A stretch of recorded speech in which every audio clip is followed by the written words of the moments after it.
దాని కుటుంబం అంతా కూడా నాశనం అయిపోయింది. మారు మనసు పొందడానికి మీరు సమయించారు, కానీ దాని పిల్లలు మంచం పట్టిస్తారని మీరు సెలవించారయ్యా. ఈ యొక్క మధ్యాహ్న కాలంలో నీ బిడ్డలకు హాని చేసిన వారిని వారి పిల్లలు మీరు వదిలిపెట్టారని కారణం దేవా దేవుడి భయం కలగాలనే. కానీ దేవుడి భయం లేకుండా అపవాది ఉగ్రుడే ఇంకా నా నిరపరాధుల పైన చేసే ఈ అర్హత్యాన్ని అంతని దౌర్జన్యం అక్రమం ఏసు నామమున మీరే కర్తించమని ప్రార్థిస్తున్నాం. దేవా వీటన్నిటిని మీ చేతులకు అప్పగిస్తున్నాం. మీ చెరిలో తీసుకొని దాన్ని న్యాయం చేకూర్చండి. ఆ కుమార్ యొక్క రక్త అపరాధం నీకు మరిపెడుతుంది. మరి భార్య యొక్క గుండె కోట ఎంతమంది పిల్లల్లో బిడ్డ పోషించాలని మేము వింటున్నాం తండ్రి. వారికి జీవితం పర్యంతం వరకు మీరు క్షేమస్థితి దయచేయండి. దేవా మీకే స్తోత్రం, మీకే స్తోత్రం, మీకే స్తోత్రం, మీకే స్తోత్రం, మీకే స్తోత్రం, మీకే స్తోత్రం. మణిపూర్లో ఎంత రక్తం పారిందో మీకు తెలుసు, కానీ ఎలాంటి తీర్పు వాళ్ళ గురించి జరగలేదు. అయితే తుది తీర్పు నీ దగ్గర ఉంది నాయన. దేవా అనేక మంది దైవజనులు ఇలాగనే హక్కులు అవుతూ ఉన్నారు. ప్రభా మీరు మౌనంగా ఎందుకున్నారు అంటే నాకు తుది తీర్పు భయంకరంగా ఉంటుందని. ఇక్కడ ఎవరు వారికి శిక్ష విధించకపోయినా దేవా మీ రాజ్యంలో భయంకరమైన ఉగ్రత ఉంటుందని తెలుసుకునేలా మీ జ్ఞానం కలుగుతుందని ప్రార్థిస్తున్నాం. ఈ యొక్క మధ్యాహ్న కాల సమయంలో ఎవరు ఇలా చేశారో వారికి మార్పు దయచేయండి. ఒక్క ప్రవీణ్ చనిపోతే దేవా వేల మంది దైవజనులు మీరు దైవనెత్తమో ఉండాలని నేను స్తుతిస్తున్నాం. స్తోత్రం ఎస్ఏ మీకే స్తోత్రం, మీకే స్తోత్రం, మీకే స్తోత్రం, మీకే స్తోత్రం, మీకే స్తోత్రం, మీకే స్తోత్రం, మీకే స్తోత్రం. ఏరియాని కూడా స్వస్థపరచండి. దేవుడి భయం కలుగుతుంది. ఇప్పటి నుంచైనా మీ సన్నిధిలో నేను కనపడే కుమారుడుగా ఏరియాతో మీరు మాట్లాడాలి. స్తోత్రం. మోషణ కూడా పూర్ణ ఆరోగ్యం, పూర్ణ బలం, పూర్ణ శక్తి మీద దాచిపెట్టాలి. స్తోత్రం. దేవ ఇక్కడ చేరిన ప్రతి ఒక్కరిపైన మీ గాయపరచుకొని తోడుకోవచ్చుమని చదువున లేఖ అదే అక్కడ దుఃఖించి ఏడ్తురు అంటున్నాడు. ఇప్పుడు నవ్వుతున్న వారలారా మీరు దుఃఖించి ఏడ్తురు. ఇప్పుడు నవ్వుతున్న వారలారా ఈ యొక్క సమయమందు మీరు దుఃఖించి ఏడ్తురు అనే అంశంలో మనం ధ్యానం చేస్తాం. మీరు దుఃఖించి ఏడ్తురు. ఎవరు దుఃఖించి ఏడుస్తారు, ఎవరు నవ్వుతారు? ఇక్కడ మనం చూస్తే ఈ యొక్క 6వ అధ్యాయంలో లూకాలో యేసు ప్రభుల వారు ఎంతగా వాక్యం చెప్తుంటే అంతగా యేసుని చూసి నవ్వారు, ఏమేమో చేశారు. తర్వాత ఒకరోజు వాళ్ళకి దుఃఖం అనేది వచ్చింది. ఎందుకంటే ప్రకటన 11వ అధ్యాయము మనం చూస్తే అక్కడ పేజీగా 12-13 వచ్చాను చదవండి.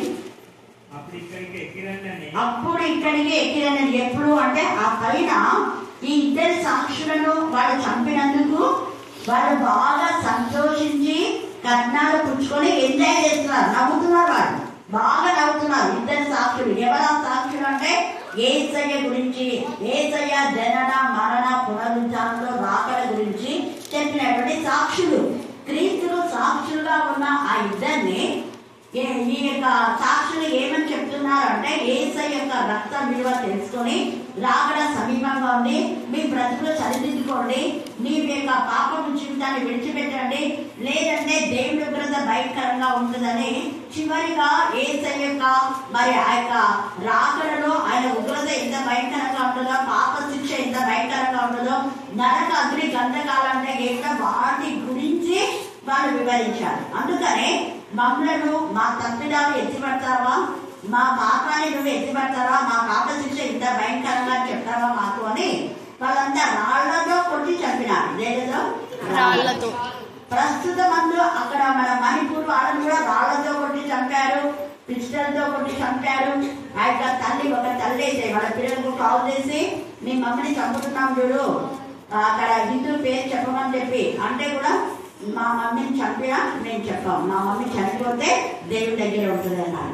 నీ పిల్లలను చంపుదామని పిల్లలకు పిస్టోలు పెడితే కూడా మా పిల్లలు చనిపోయినా దేవుని సన్నిధిలో ఉంటారండి ఆ యొక్క మణిపూర్ మధ్యలో.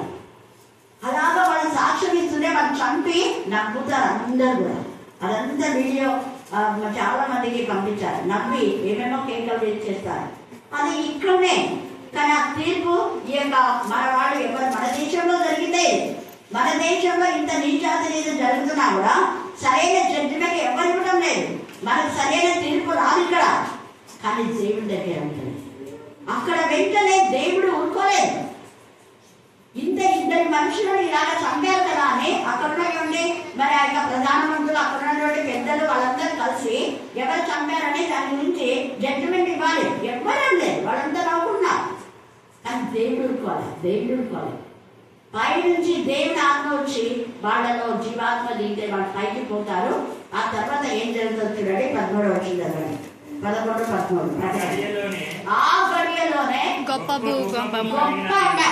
ఆ భూకంపం కాగా ఎంత భయంకరం అంటే గొప్ప భూకంపం కలిగి ఆ పట్టణంలో 10వ భాగం, ఆ పట్టణంలో 10వ భాగం అంటే అర్థమేం చేసుకోండి. ఏంటి 10వ భాగం అంటే మొత్తం చెట్లలో 10వ భాగం, పశువుల్లో 10వ భాగం, ఇంకా వారి యొక్క పిల్లల తల్లుల్లో 10వ అన్ని 10వ భాగం కూల్చబడుతుంది.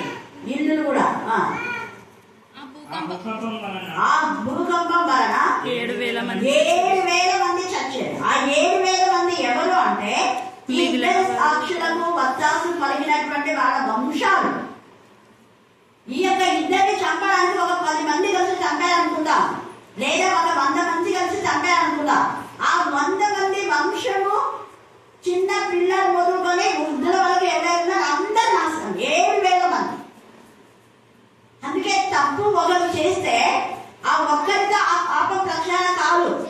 తప్పు చేసిన వ్యక్తి కుటుంబాన్ని దేవుడు బయటికి లాగేస్తాడు, వాళ్ళ వంశాన్ని దేవుడు నాశనం చేస్తాడు. అంత భయంకరంగా ఉంది దేవుడి తీర్పు. అందుకనే ఏమంటా అంటే తీర్పు తీర్చగడే అన్నాడు. వాళ్ళ తీర్పు మీరు తీరిస్తే ఇక్కడ తక్కువనే. వాళ్ళకి మీరు తీర్పు తీరిస్తే వాళ్ళు కొంచెమే దేవుడి శిక్ష పడుతుంది, మళ్ళీ వాళ్ళు ఏదో డబ్బు కట్టి మళ్ళీ వదులుతారు. కానీ దేవుడి శిక్ష అలా ఉండదు, తిరుగులేనటువంటి శిక్ష. మరి ఆ శిక్ష నుంచి తప్పించుకోలేదు. ఇక్కడ ఆ రికమెండేషన్ ఈ రికమెండేషన్ చెప్పి జైల్లో వేసినా కూడా మళ్ళీ వాళ్ళు డబ్బు కట్టి బయటికి రావచ్చు వాళ్ళు. కానీ దేవుడి యొక్క తుది తీర్పు అలా ఉండదు. అందుకనే దేవుడు తీర్పు తీర్చక్కడ అన్నాడు. ఇంకొకటి, అక్రమంగా ఉండి దేవుడికి అవిధేయతగా ఉండి అలాంటి వాళ్ళు కూడా తీర్పు తీర్చకూడదు. న్యాయమైన తీర్పు, దేవుడిని భయభక్తి కలిగి ఆత్మతో నింపబడిన వాళ్ళు మాత్రమే ఏదైనా చెప్పాలి. అందుకే అన్నాడు 1 కొరింథీ 6వ అధ్యాయంలో, మీలో తీర్పు తీర్చేవాళ్ళు ఎవరన్నారు, ఇక్కడ తీర్పు తీర్చకూడే అన్నాడు. దేవుడి వాక్యం రెండంచుల ఖడ్గమని చెప్పడానికి అదే, ఇక్కడ తీర్పు తీర్చకూడే అని చెప్పినటువంటి అదే దేవుడి యొక్క వాక్యము ఇక్కడ పౌలు ద్వారా ఏమని చెప్తున్నాడంటే 6వ అధ్యాయం మీరు చదువుకోండి, 1-2 విషయాలు మాత్రం చదవండి. పరిశుద్ధుల లోకమునకు మీలో ఒకరికి మరి ఒకరికి విరోధం ఏమైనా ఉన్నప్పుడు వాడు ఎక్కడంట, పరిశుద్ధుల చెప్పండి ఎక్కడ, పరిశుద్ధుల ఎదుట దగ్గరనే వాడు తీర్పు. పరిశుద్ధులు మాత్రమే తీర్చే హక్కు ఉంటుంది. మిగతా వాళ్ళంతా కూడా తిమ్మిని తిమ్మిని చేస్తారు. చెడును మంచి అంటారు, మంచిని చెడు అంటారు. కానీ పరిశుద్ధులు అలాగన్నారు. పరిశుద్ధులు తప్పుగానే కనిపిస్తారు. వాళ్ళు మమ్మల్ని చంపినా పర్వాలేదు, తప్పు తప్పే. కానీ లోకస్తులు అలాగన్నారు. లోకస్తులు లంచం తీసుకొని మంచి వాళ్ళకు చెడు అంటారు, చెడ్డ వాళ్ళని మంచి అంటారు.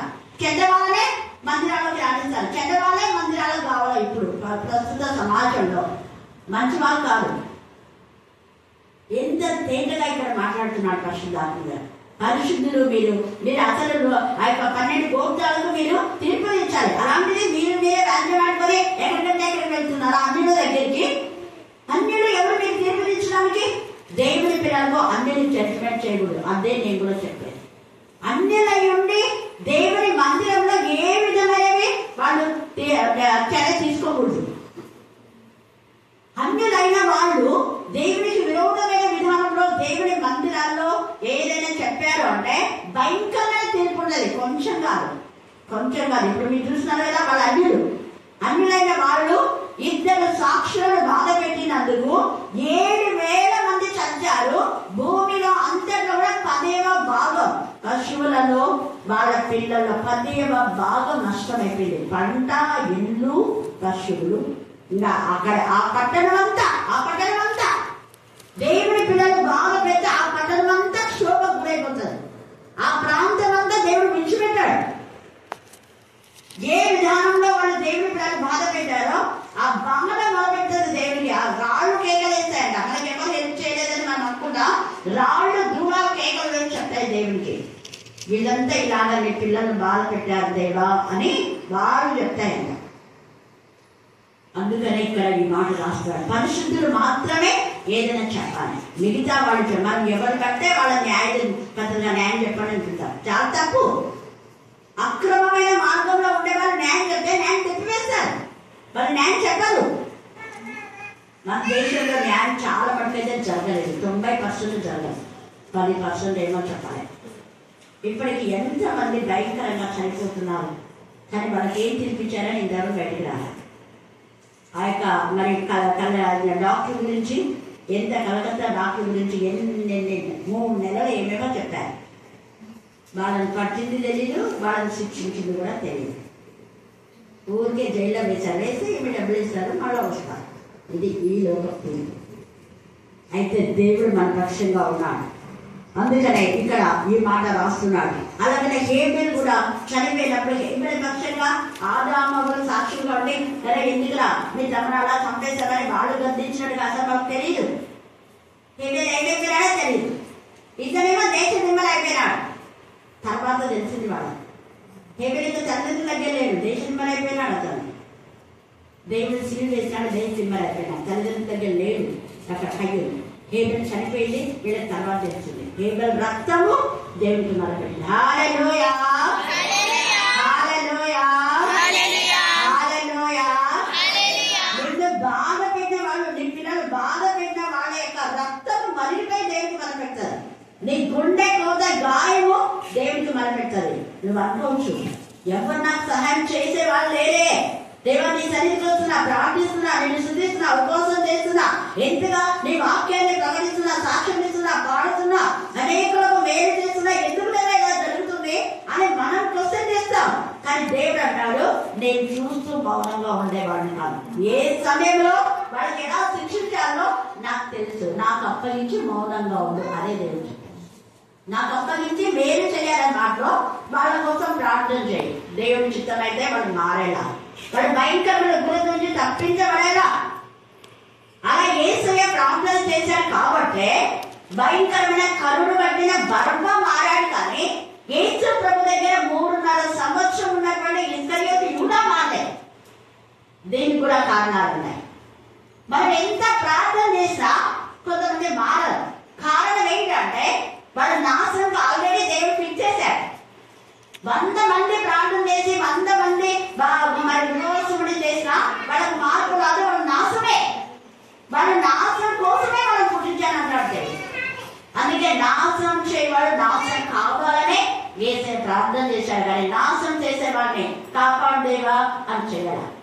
యోహాను 17 కదా తేటగా ఉంది. నాశన పుట్టుడు తప్ప ఎవ్వరూ నశించకూడదు. హల్లెలూయా, హల్లెలూయా. నాశన పుట్టుడు ఎవ్వరూ దేవుడు వదిలిపెట్టాడు. ఎవడైనా దేవుడి మందిరంలో పాడు చేస్తే దేవుడు వాడిని పాడు చేస్తాడు. దేవుడి మందిరం అంటే మన దేహమే, మన దేహమే దేవుడికి ఆలయం. ఇలాగ దైవజనులు దేవుడికి ఆలయంగా వాళ్ళ దేహంలో చేసుకొని దేవుడిని ప్రతిష్ఠించుకొని దేవుడి నామ ఘనత నిమిత్తమే వాళ్ళు పరిచర్య చేసినప్పుడు వారి దేహంలో ఏ బాధ కలిగినా దేవుడు ఓర్చుకోడు.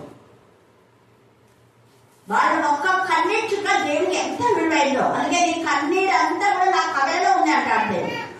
నువ్వు ఈ రోజు కాస్తే కన్నీరు ఎవరు కనపడకపోవచ్చు, కానీ దేవుడికి కనపడుతుంది. నీ కన్నీటికి దేవుడు జవాబు ఇస్తాడు ఖచ్చితంగా. ఈ రోజు కాకపోయినా ఒకరోజు జవాబు దొరుకుతాడు. అన్యాయంగా నిన్ను నీ పిల్లలు బాధించడాన్ని దేవుడు వదిలిపెట్టాడు కాక వదిలిపెట్టాడు. మనకి ప్రూఫ్స్ లేఖన భాగంలోనే ఉంది. యెజబెలు ఎంతగా పాపం నాబోతు అక్కడే వాళ్ళ బంధువుల్లో సపోర్ట్ చేసే వాళ్ళు ఎవరు లేదు. నాబోతుకు అక్రమంగా నాబోతు ద్రాక్ష తోటను తీసుకుంది యెజబెలు. అలాగా తీసుకోవడమే కాకుండా మళ్ళీ నాబోతును చంపించింది. చూడండి, దౌర్జన్యంగా తీసుకోవాలని చెప్పేసి ఆల్రెడీ ఫిక్స్ అయిపోయినారు. మళ్ళీ అతను చంపించి తీసుకుంది. చూడండి, కానీ దేవుడు ఊరుకోల. నాబోతు రక్తము దేవునికి వరపెట్టింది. హల్లెలూయా, హల్లెలూయా, హల్లెలూయా. ఇప్పుడు ఎవరు ఇక్కడ మనకు ఈ దేశంలో ఆ దైవజనుడికి న్యాయం చేకూర్చబడిన ఆ దైవజనుడి రక్తము దేవునికి ఆల్రెడీ మొరపెట్టింది. కాబట్టి ఈ యొక్క మధ్యాహ్న కాల సమయమందు మనం గమనించాలి, దేవుడు అయితే వదిలిపెట్టాడు అన్న విషయాన్ని న్యాయకర్తైన దేవుడు మనకున్నాం. ఆమెను బట్టి మనం ఓదార్పు పొందాలి. నాబోతు రక్తం మొరపెట్టింది, హేబెలు రక్తం మొరపెట్టింది, యేసే రక్తం మొరపెట్టింది. యేసే రక్తం, యేసే కోసమే తన పిల్లల ప్రాణ త్యాగం చేస్తే స్టెఫెను కూడా చనిపోయినప్పుడు స్టెఫెన్ రక్తం దేవుడికి మొరపెట్టింది. దేవా వీళ్ళ పైన ఏ నేరమో మోపొద్దు ప్రార్థన చేశాడు. మోపొద్దు అన్నంత మాత్రం దేవుడు మోపకుండా ఉంటాడు. కారణం ఏంటంటే ఏమైనా నేను చనిపోయినందుకు వాళ్ళు మాట్లాడేమో అన్నది స్టెఫెన్ యొక్క ఉద్దేశం. అదే చేసినాడు స్టెఫెన్. ఈ నేరం వీళ్ళపైన మోపొద్దు దేవా అంటే వాళ్ళు దోషులు, నిర్దోషులు అయితే దేవుడు కూడా మోపాడు. దోషులు దోషుగా ఉంటే దోషులు శిక్షించక దేవుడు మానాడు. ఎందుకంటే వాక్యం కూడా ఉంది, నీతి మంత్రుడే అనీతి మంత్రుడు అనకూడదు, అనీతి మంత్రుడే నీతి మంత్రుడు అనాలి. దోషిని దోషి అనాలని వాక్యంలో ఉంది కాబట్టి వాక్యానుసారంగా వెళ్తాడు దేవుడు. ఆ దోషులైన వాళ్ళు ఒకవేళ ఈ యొక్క స్టెఫెన్ యొక్క మరణం చూసి ఆకాశం తెరవబడి దేవుడు యేసు ప్రభువు వాళ్ళ తండ్రి కృపాక్షుడని చెప్పినప్పుడైనా విని మార్పు పొందితే వాళ్ళు నిర్దోషులు అవుతారు. క్షమాభిక్ష వాళ్ళకు వస్తుంది. ఎందుకు అంటే శతాధిపతి ఎంతగా యేసయ్యని బాధ పెట్టి హింసించి ఆ తర్వాత యేసయ్య యొక్క బిగ్గరగా కేక వేసినప్పుడు వచ్చిన భూకంపాన్ని బట్టి చీకటి కమ్మడం బట్టి చూసి నిజంగా ఈయన దేవుని కుమారుడు అందరి ఎదుట కింది తీసి తల వంచి చెప్పాడు. నిజంగా గట్టిగా కేక వేసి చెప్పాడు. ఏంటి శతాధిపతి, నేను యేసయ్యని హింసించమని చెప్తే నువ్వు మళ్ళా నువ్వు దేవుని కుమారుడు చెప్తావు. దేవుని కుమారుడు అన్నందుకే కదా శిక్ష వేసింది. ఆయన దేవుని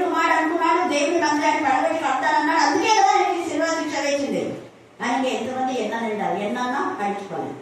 నిజంగా వెళ్తే ఆయన మార్పు వచ్చింది. శతాబ్ది బరబ్బాకు మార్పు వచ్చింది. బరబ్బా గావుకేదనే గుండెలు బాదుకుంటూ ఏసియా నువ్వు నిజంగా నా కోసం మరణించావు కదా చెప్పినప్పుడు ఎంతమంది మారారు. హల్లెలూయా, హల్లెలూయా, హల్లెలూయా. అది ఇస్కరియోతు దాకా మార్పు రాలేదు. అలాగా కొంతమంది అలాగా ఉంటారు. అక్కడ హన్నా కూడా అదే చెప్తుంది, వీళ్ళని చంపాలని నువ్వు అనుకున్నప్పుడు ఇంకా వీళ్ళ కోసం ఎవరు ప్రార్థన చేస్తారు దేవా అన్నాడు. శిక్షించే వాళ్ళు నిజంగా శిక్షకు అనుకులైన వాళ్ళను ఎవ్వరూ ఏం చేయలేరు. దేవుడికి మనం అప్పగించాలి. అందుకే ఇక్కడ మూకాలో ముందుగానే తండ్రి అనే దేవుడు మన కోసమే రాసి ఉంచాడు. బీదలైన మీరు ధన్యులు, దేవుడి రాజ్యము మీరు. బీదలైన మీరు అనే మాట, బీదలకు మనం ఖచ్చితంగా వాక్యం చెప్పాలి. ఎవరా బీదలు అంటే ధనవంతులైనా వాళ్ళు వాక్యం వినని పరిస్థితిలో ఉన్నవాళ్ళు, ధనవంతులైనా వాళ్ళు నిజంగా దేవుడి వాక్కు వాళ్ళ దగ్గరికి పోయిండదు. అలాంటి వాళ్లకు వాళ్ళు మరి మినిస్టర్ అయినా, ప్రైమ్ మినిస్టర్ అయినా, కలెక్టర్ అయినా, ఎవరైనా వాళ్లకు మనం ఏదో ఒక విధానంలో వాక్యం చెప్పాలి. ధన్యుడు, బీదలైనా మీరు ధన్యుడు అంటాడు. రెండు విధాలుగా బీదలని యేసయ్య ఎంత ప్రేమించాడు. అదే యేసయ్య ఈ యొక్క యోహాను సువార్త 12వ అధ్యాయంలో వాడు బీదలకు ఇవ్వమని చెప్పి ఇశ్రాయేలులా చెప్తే అంటాడు, ఇయ్యండిలే అని చెప్పాడు. బీదలు ఎల్లప్పుడు మీతో కూడా ఉన్నారు, కానీ మీరు వాళ్ళకి మాత్రం ఏమాత్రం లేదు. మీరు బీదలు హెల్ప్ చేయరు, కానీ మీరు బీదలు అని చెప్పి మాకు బీదలు కదా, మాకు చేస్తే ఏమవుతుంది, వాళ్ళకి అంతుంది కదా, వాళ్ళకి ఇంతుంది కదా, ఇలా మాట్లాడుతుంది. ఆ మాట్లాడి కూడా దేవుని దగ్గర ఉంటాయి. వాళ్ళకి ఇంతుంది అంతుంది అంటే నీడా నీ భాగస్వామ్మ అంటాడు. నువ్వు ఒప్పంద ప్రకారం నువ్వు చేయి. నువ్వు ఏమని ఆ అమౌంట్ తీసుకున్నప్పుడు ఎలాగ నువ్వు చేసావో అది నువ్వు చేయి. బీదల మీద శ్రద్ధ కలగాలి. వాడి దగ్గర డబ్బు ఉంది, వాడెవరు చేయడు, కానీ అక్కడ ఇస్కరియోతు అన్నప్పుడు యేసయ్య వెంటనే కొట్టేశాడు. ఎప్పుడు బీదలు ఉండాలి? ఎప్పుడు చేస్తావు నువ్వు? నీకేమైనా బీదల మీద ప్రేమ ఉన్నదా? లేదు. వాడి దగ్గర డబ్బు సచ్చింది, దొంగిలిస్తూ వచ్చాడు. ఎంతనే దోచుకునే జీవితం మళ్ళీ జడ్జిమెంట్ కూడా అన్ని అడుగుతాడు. అందుకని బీదలైనా మీరు ధన్యులు అనే మాట వాక్యము ఎవరిలో తెలియతే వాళ్ళంతా బీదలు. వాక్యం ఉన్నవాళ్ళు ధనవంతులు. హల్లెలూయా, హల్లెలూయా, హల్లెలూయా. అందుకే ఎంతో మంది విధవరాళ్ళు ఉన్నా కూడా మొదటి రాజులు 15లో బీద విధవరాలైనటువంటి సారెపట్టు విధవరాల దగ్గరికి దేవుడు పంపించాడు. ఎంత ప్రేమ బీదలను కటాక్షించి వారు ఎంతో మంది ఉన్నారు విధవరాలు. వాళ్ళంతా దేవుడి పైన ఆనుకున్న వాళ్ళు నిజమైన పేదలు కాదు. మనకి గుర్తుపెట్టుకోవాలి, మనం ఏ పేదలకు సహాయం చేయాలి అంటే దేవుని హత్తుకొని ఆనుకొని దేవుని కోసమే జీవించాలి. అక్కడ అనేక మంది పేద విధవరాలు ఉన్నారు. అందరి దగ్గరికి ప్రవక్త పంపబడలేదు, ఈ సారెపట్టు విధవరాల దగ్గరికి. ఎందుకంటే ఆమె ఎప్పుడు దేవుడి పైన ఆనుకొని జీవించేటువంటి విధవరాలు. దైవజనులకు సహకరించే మంచి నేచర్ మనమైతే చేయాలి. ఆమె కొడుకు తినడానికి మాత్రమే ఉంది. నీకిస్తే నాకేమో, మనం ఎప్పుడంటే వీళ్ళకిస్తే మాకేమో, మాకుండేదే కొంచెం, మాకుండేదే ఒక 50,000 మళ్ళీ వాళ్ళకి 10,000 ఎట్లేయాలమ్మా మనం అనుకుంటాం. కానీ అక్కడ అంటాడు కదా, 3 అన్ని ఒకవేళ 50,000 వచ్చిందే, నువ్వు అప్పు 10,000 ఇచ్చేసాయి, నీ అప్పుకి ఇంట్రెస్ట్ సహా ఎత్తుంటే అంతకుముందు ఇచ్చేసాయి అన్నాడు. దేవుడి యొక్క న్యాయమైన తీర్పు అలాగే ఉంటాయి. దేవుడి పిల్లలు అలాగనే తీర్చారు. ఇక్కడ అనేక మంది పేదవాళ్ళు ఉన్నా కూడా ఇక్కడికి వచ్చి ఒక్క అప్పం ఇమ్మా ఉంటారు.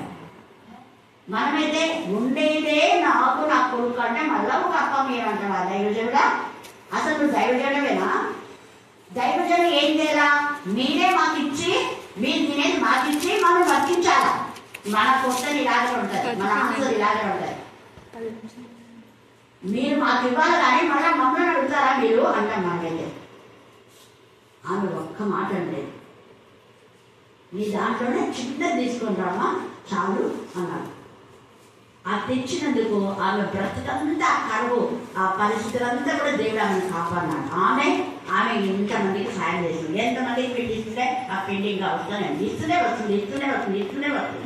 హల్లెలూయా, హల్లెలూయా, హల్లెలూయా. అక్కడ ఎందుకు దేవుడు అది రాసి ఉంచాడంటే దైవజనులకు ఇవ్వడము ద్వారా మనకు దేవుడు సమృద్ధి అయిన నిధులు నింపుతాడు అని చెప్పడం కోసమే అక్కడ రాశాడు. ఫస్ట్ ప్రయారిటీ దేవునికి ఇవ్వండి.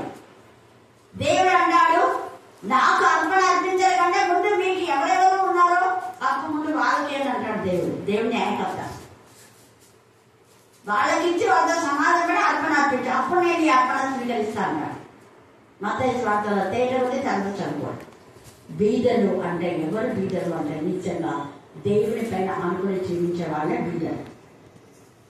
తినడానికి తిండి లేక, ఉండడానికి ఇల్లు లేక, కట్టుకోవడానికి సరిగా వస్తారు వాళ్ళు ధన్యులు అంటారు. వాళ్ళకు దేవుడు ఇదిగో ఇలాగ ప్రవక్తలు పంపించి సమృద్ధిస్తారు. అక్కడ విధురాలు అయినప్పటికీ కూడా వాళ్ళిద్దరి కుమారులు చెరలో ఉన్నారు. ఆమె బయటికి వెళ్ళి పనిచేసే ఇల్లు లేదు, వాళ్ళు పనిచేయరు ఆడవాళ్ళు. అయితే అలాంటి సిచ్యువేషన్ లో దేవుడు ఆమెకు ఐశ్వర్యాన్ని ఇచ్చాడు. ఆమె పేదదే, బీదరాలైన ఆమె ధన్యురాలైంది. కావాలా వాళ్ళకు ఉన్నదంతా దైవజనంలో పెట్టేసినాడు ఆమె భర్త. ఆ యొక్క గుహలో యెజబెలు చంపుతున్నప్పుడు దైవజనులందరినీ కూడా 7,000 మందిని అక్కడ గుహలో 7,000 మంది పెట్టి వాళ్ళని పోషించినాడు. అలా పోషించడానికి ఆయన ప్రాపంచంతో పోయింది కాదు. ఇప్పుడు వీళ్ళు పేదలైతున్నారు, కానీ నేను తండ్రిరాలు. హల్లెలూయా, హల్లెలూయా. బీదలైన మీరు ధన్యులు ఎవరు అంటే దేవుడి నామ మహిమ నిమిత్తమై జీవించే పేదవాళ్ళు ధన్యులు. అందుకనే దేవుడి రాజ్యము మీదేనాడు. అందరి మీదది దేవుడి రాజ్యం కాదు, దేవుని పైన ఆనుకొని జీవించే వాళ్ళది దేవుడి రాజ్యం. ఇప్పుడు ఆకలి కొంచున్న మీరు ధన్యులు. ఇప్పుడు ఆకలి కొంచున్న అంటే కొంతమంది వంట చేసుకోకుండా దేవుని వాక్యం విన్న తర్వాత ఆకలి కొంటారు, ధన్యుడు. కొంతమంది ఆకలితో ఎక్కడికో పోయి వాక్యాలు విని అలాగే వస్తుంటారు, ధన్యులు. ఇది ఆకలి కొంచున్న మీరు అంటే. ఒకవేళ దేవుని పరిచర్యలో నువ్వు పార్టిసిపేట్ చేసి ఆయా ప్రాంతంలో వెళ్ళి పరిచయం చేసి ఇంట్లో వంట చేసి ఆ సమయం లేకపోయినా నువ్వు ఆకలి అనుకో, నీ పిల్లలు ఆకలి కొన్నారనుకో, నువ్వు ధన్యురాలు. కారణం నీ టైం నువ్వు వేస్ట్ చేయడా, సేవ కోసమే నువ్వు వెళ్ళావు కాబట్టి. అలాంటి వాళ్ళంతా ధన్యులే. అందుకని ఇక్కడ ఇప్పుడు ఆకలి కొంచున్న మీరు ధన్యులు, మీరు తృప్తిపరచబడదురు అంటున్నాడు. ఇప్పుడు ఏడ్చుచున్న మీరు ధన్యులు. ఇప్పుడు ఆ దైవజనుడు ప్రవీణ్ గారి కోసం ఎంతమంది కన్నీరు కార్చారో ఆ దైవజనుడి యొక్క కుటుంబీకులు దేవుడు ధన్యులు అంటున్నారు. ఆయన నామ ఘనత నిమిత్తమై వాళ్ళు చేసిన మంచిని దేవుడు ఆశీర్వదిస్తారు, ధన్యులు. ఒకరోజు ఇప్పుడు నవ్వుచున్న వాళ్ళు ప్రవీణ్ గారు బాగా చనిపోయినారు అని ఎవరైతే నవ్వుతారో, దైవ సేవలకు బాగా ఇలాగా చేసామని నవ్వేవాళ్ళు కొంతమంది ఉంటారు కదా, అలాంటి వాళ్లకు దేవుడు నవ్వుతాడు. ఇప్పుడు నవ్వుచున్న మిమ్మల్ని గురించి దేవుడు నవ్వుతాడని రాయబడింది. అందుకని ఇక్కడ ఎంత చక్కగా ఏడ్చుచున్న మీరు ధన్యులు, మీరు నవ్వుదురు, ఖచ్చితంగా మీరు నవ్వుతారు. ఒకరోజు దేవుడు ఎవరైతే మిమ్మల్ని ఏడ్పించారో వాళ్ళ ఎదుట దేవుడు, దేవుని దూతలు అందరూ కలిసి నవ్వుతారు. సిగ్గుతో వాళ్ళు తల ఉంచుకుంటారు. నా పిల్లల్ని బాధ పెట్టి మీరు నవ్వుతారా? చూడండి, మనుష్యుల కుమారుడి నిమిత్తము, అది ఇది అండర్లైన్ చేసుకోండి.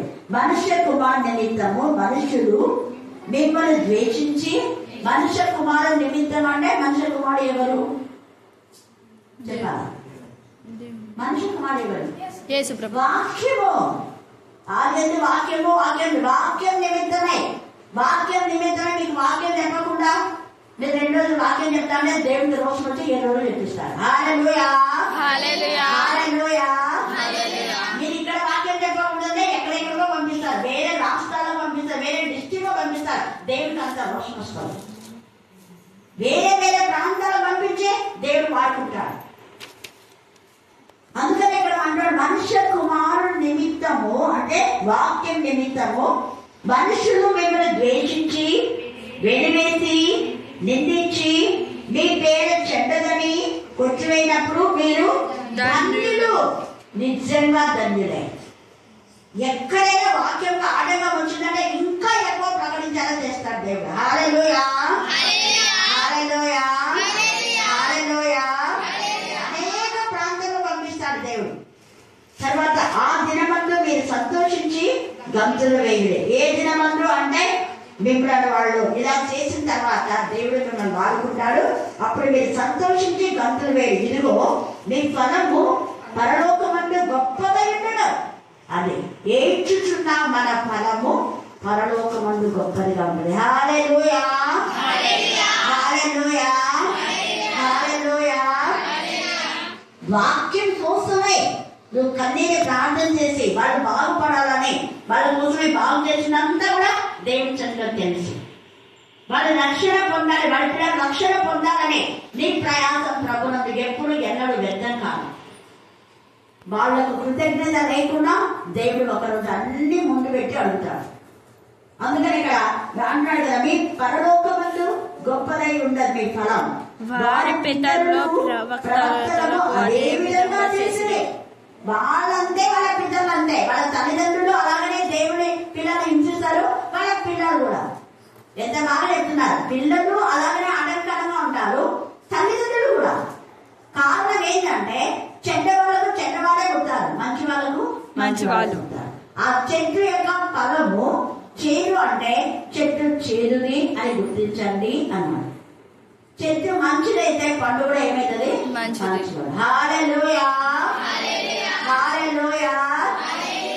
అతనే యజమాని చెడ్డది కాబట్టి చెడ్డ క్రియలు చేశారు, వాళ్ళు చేశారు, వాళ్ళ పిల్లలు చేశారు. అందుకని ఇక్కడ మాట్లాడుతున్నాడు దేవుడు. అయ్యో ధనవంతులారా అంటే ఇక్కడ ధనవంతులు అంటే అందరు ధనవంతులు కాదు, అక్రమంగా దోచుకున్నటువంటి వాడు. ధనవంతులారా మీరు కోరిన ఆదరణ మీరు పొందుతున్నారు. వేరే వాళ్ళ ఇంటికి ఇల్లు కలుపుకొని లంచాలు తీసుకొని వడ్డీకి వసూలు చేసి 4 రూపాయలు 5 రూపాయలు 3 రూపాయలు ఎంతెంతనంగా చేసి ఉంటారు కదా. మీ కడుపు నిండి ఉన్న వారలారా మీరు ఆకలి మందులు. అయ్యో ఇప్పుడు నవ్వుచున్న వారలారా మీరు దుఃఖించి ఏడుతురు. ఇప్పుడు నీ నవ్వు దుఃఖంగా దేవుడు మార్చబోతున్నాడు. ఒక రోజు మనుషులందరూ మిమ్మల్ని కొనియాడినప్పుడు మీకు శ్రమ. తేనే చెప్తాడు, మనుషులందరూ కొనియాడినప్పుడు మీకు శ్రమ. యేసయ్యను అదే జరిగింది. మత్తయి 21లో నజరేయుడైన యేసు నామమును గణపరచడానికి ప్రభు పేరిట వచ్చేవాడు జయం జయం జయం జయం జయం అని అందరూ కొనియాడినారు. కొనియాడిన వెంటనే మళ్ళీ ఏమైపోయింది, సెలవేయండి కేకలేసి. మనల్ని కూడా కొన్నిసార్లు అలాగే ప్రశంసిస్తారు, వెనకాల మళ్ళీ గోతులు తగ్గుతారు అంటారు. ప్రైజరాడు అంటారు, కానీ నిజమైన ప్రైజరాడు కాదు, విషపూరితమైన విధానంలో. ఇక్కడ ఇస్కరియోతుడే యేసుని ముద్దు పెట్టుకున్నాడు, విషపూరితమైన ముద్దు. స్నేహితుల కోసం నువ్వు ఎగ్జామ్ వేసి వాళ్ళని దీవిస్తే ఆ దీవెన ఏమవుతుందట చెప్పాలి. దీవెన ఏమవుతుంది, నీ స్నేహితుని కోసం నువ్వు ఎక్కువనే తెచ్చి దీవిస్తే ఆ దీవెన నీకు శాపంగా మారుతుంది. తెలుసా వాక్యంలో ఎందుకు అలాగ ఉంది అంటే, ఆ స్నేహితుల కోసం నువ్వు ప్రాణం చేస్తున్నావు కానీ ఆ చేసిన వ్యక్తి మంచోడు కాబట్టి. శాపంగా మారినంటే మనకు శాపమని కాదు, బాగా వ్యక్తి. కొన్నిసార్లు ఇంకొక అర్థం, అక్కడ 2 అర్థాలు ఉంది. శాపంగా మారినంటే నువ్వేమో వాడి కోసం ప్రాణం చేస్తున్నావు, వాడేమో నేను బాధ పెడుతున్నాడు అనేది అర్థం. 2 అర్థాలు. వాక్యం 2 విధాలుగా 2 అంశాలుగా కంట్రోల్ అంటే అది. నువ్వు వాళ్ళ మేలు కోరి వాళ్ళ కోసం నువ్వు ప్రాణం చేస్తున్నావు, వాళ్ళేమో కీడు చేయాలని చూస్తున్నావు. నువ్వు వాళ్ళని దగ్గర చేసావు, వాళ్ళని చేరదీసావు, వాళ్ళకి మంచి చేసావు, కానీ వాళ్ళ మంచి మర్చిపోయి వెనకాల నీకు పోకుండా అవుతున్నారు. దేవుడు అలాగే ఇక్కడ అంటున్నాడు. మనుషులు ఎంత చక్కగా చెప్తున్నట్టు మనుషులందరూ మీకు శ్రమ, వారి పితరులు అబద్ధ ప్రవక్తలకు అదే విధంగా చేసి వినుచున్న మీతో నేను చెప్పినదేమనగా మీ శత్రువులను ప్రేమించుడి. మళ్ళొకసారి ప్రేమించుడి అంటే ప్రేమకు నిదర్శనం ఏంటి, శత్రువులకు డబ్బి అది ఇది అని ఏం చెప్పండి. గొర్రెలు కాయాలి మేపాలి అంటే ఆ యొక్క మిమ్మల్ని బాధ పెట్టిన ఆ శత్రువుకు వాక్యము ద్వారా బుద్ధి చెప్పాలి అని అంటారు. తప్పు చేస్తే గద్దించాలి, అదే ప్రేమ అంటే. మనలో ప్రేమ అంటే దానికి ఎన్నో అంశాలు చెప్పిస్తున్నా. వాక్యానుసారమైన ప్రేమ అంటే ఇది. దేని నిజంగా శత్రువును ప్రేమిస్తే ఆ శత్రువు తప్పు చేస్తే తప్పు తగిన శిక్ష వస్తుందని వాళ్ళకు వాక్యంలో ఇలాగా ఉంది అని చెప్పాలనే ప్రేమ. అందుకే అన్నాడు కదా, అలా తండ్రి అయిన దేవుడు తను ప్రేమించమని ఏం చేస్తాడా చెప్పాలి మీరే. తండ్రి అయిన దేవుడు ఆయన ప్రేమించవాడిని ఏం చేస్తాడు, ఏమి గద్దిస్తాడు, శిక్షిస్తాడు. వాక్యంలో ఉంది, దేవుడు తను ప్రేమించే వారిని గద్దిస్తాడు, గద్దింపులకు లోబడకపోతే శిక్షిస్తాడు. సేమ్ మనం కూడా అలా చేయాలి, గద్దించాలి, గద్దింపులకు లోబడకపోతే శిక్షించడం కావాలని శిక్షణ గురించి తెలియజేయాలి. ఇదిగో నీకు ఇది ఉంది. తాగుబోతులు, వ్యభిచారులు, దొంగలు, మాంత్రికులు, అప్రమాణికులు, వీళ్ళందరూ కూడా అబద్ధం ఆడేవాళ్ళు, ప్రమాణం చేసి అప్రమాణం చేసే వీళ్ళందరూ కూడా నరకానికి ముద్దుడు. రెండవ మరి మరణం అది. అక్కడ అగ్ని ఆడదు, పురుగు చావదు అనేది మనం చెప్పాలి లేఖన వారు. అదే అక్కడ తర్వాత చూడండి ఏమంటున్నాడు ఇక్కడ, మిమ్మల్ని ద్వేషించే వారికి మేలు చేయడంటే వాక్యం చెప్పింది. మిమ్మల్ని శపించే వారిని దీవించుడి అనే మాట అర్థం ఏంటంటే, శపించే వారు దేవా వాళ్ళని మార్చు అని చేయడమే దీవెన. అంటే ప్రభువా వాళ్ళని మార్చు, వాళ్ళ బ్రతుకులు మార్చు, వాళ్ళ శాపానికి ఏ శాపం వాళ్ళు చేస్తారు అదే శాపం వాళ్ళకి వస్తుంది. ఎందుకంటే ఏ కొలత వస్తే అదే కొలత నీకు కొలవబడుతుంది. వాక్యంలో ఉంది. నువ్వు అంచి కుదించి కొలిస్తే నీ కొలత సరిగా ఉంటుంది. అందుకని ఇక్కడ నువ్వు ఏ విధానంలో నువ్వు చేసేవు అదే. మిమ్మల్ని బాధించి వారి కొరకు ప్రార్థన చేయండి. ఆ ప్రార్థన ఏంటి, మనం మారాలి అని. నిన్ను ఒక చెంప మీద కొట్టువాని వైపునకు రెండవ చెంపకు కూడా మీ పైపడ్డ ఎత్తుకొని పోవాలని మీ అన్ని కూడా ఎత్తుకొని పోకుండా అంటే ఇది చాలా ఇన్నర్ మీనింగ్. ఇక్కడ అర్థం ఏంటంటే, ఇక్కడ సహోదరి గురించి రాశాడు, అందరి గురించి కాదు. కొంతమంది అందరికి వర్తిస్తుంటారు. ఎందుకు అంటే అదే పాత నిబంధనలో కంటికి కన్ను పంటికి పన్ను. ఏంటి అర్థం?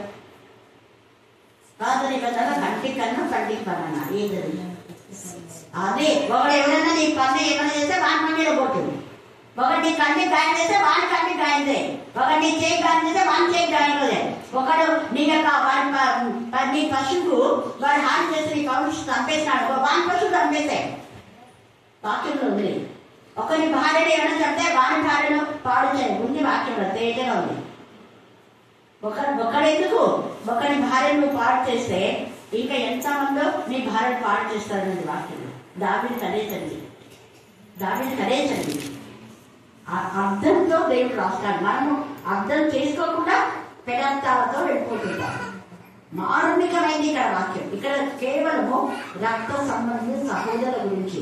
ఒకవేళ నీ వాడిని నేను కొన్నా, నువ్వు దేవుడికి అప్పగించు, దేవుడు నేను క్షమించి వాళ్ళకి తగినది ఇస్తాను. దేవుడు కోడు నీ మధ్యలో మౌనం కూడా దేవుడు మౌనంగా ఉన్నాడు అనే ఇన్నర్ మీనింగ్తో ఇక్కడ రాస్తున్నాడు. అందుకనే ఒక ఆమె మనుషులు వాళ్ళ గురించి అప్పట్లో దేవుడు చెప్పాడు, ఆయన చెప్పిన అర్థం వేరే. కానీ ఇప్పట్లో ఎవరైనా క్రైస్తవుల పైకి వస్తే ఎదురు దాడి చేయండి, అలాగ ఉండాలి. మనం దెబోరా లాగా, యాయేలు లాగా. అది యాయేలు క్షమించిందా చూసేయాలను మేక్ తీసుకొని చంపి పడేసింది, అట్నే చేయాలి అని చెప్పింది.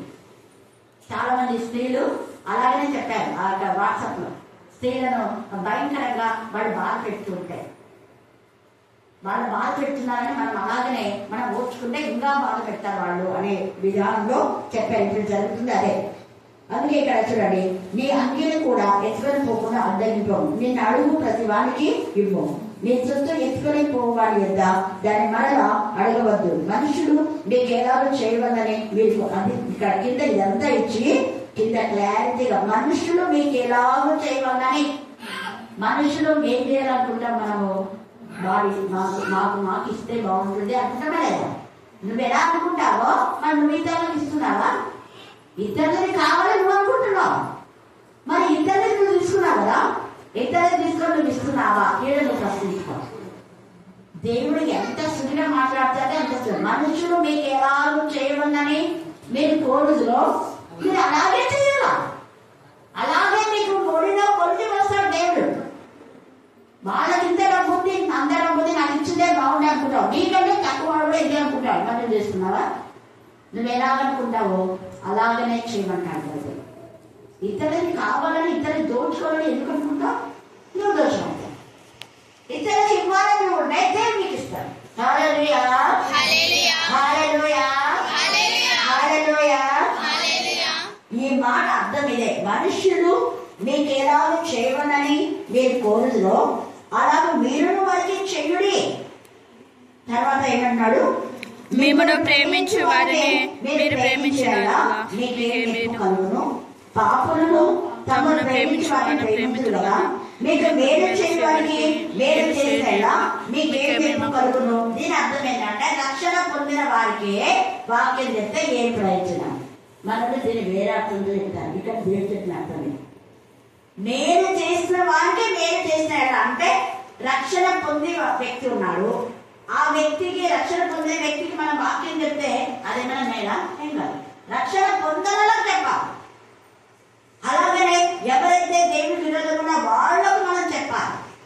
మేలు అన్నది ప్రపంచంలో రక్షణనే. హల్లెలూయా, హల్లెలూయా, హల్లెలూయా. నరకానికి పోకుండా ఒక వ్యక్తిని కాపాడమే మేలు. అంటే ఆ వ్యక్తి ఆల్రెడీ దేవుడి మేలు పొందుకున్నాడు, రక్షణ పొందాడు, వాక్యం తెలుసు. వాక్యం తెలిసిన వాడికి పట్టిన చేయగలను. నువ్వు మన పట్టేదేంటి? మనోళ్ళు అంతే. చిన్నప్పటి నుంచి వాళ్ళు ఎక్కడో రక్షణ పొందింటారు, చిన్నప్పటి నుంచి ఆత్మీయంగా ఎదిగింటారు.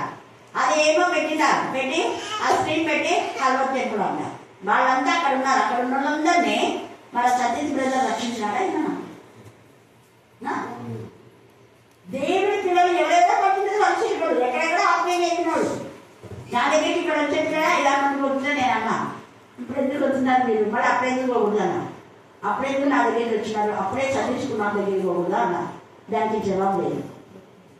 ఆత్మీయంగా ఒకచోట ఎదుగుతారు, ఒకచోట బలపడతారు, మళ్ళీ ఎక్కడికంటే ఎక్కడ పోతుంటారు అని వాళ్ళు కష్టపడే చేయగలుగుతారు. చిన్నప్పటి నుంచి వాక్యంలో ఎవరు పెంచి పెద్ద చేశారో దేవుడి లెక్క దేవుడి దగ్గర ఉంటుంది లెక్క.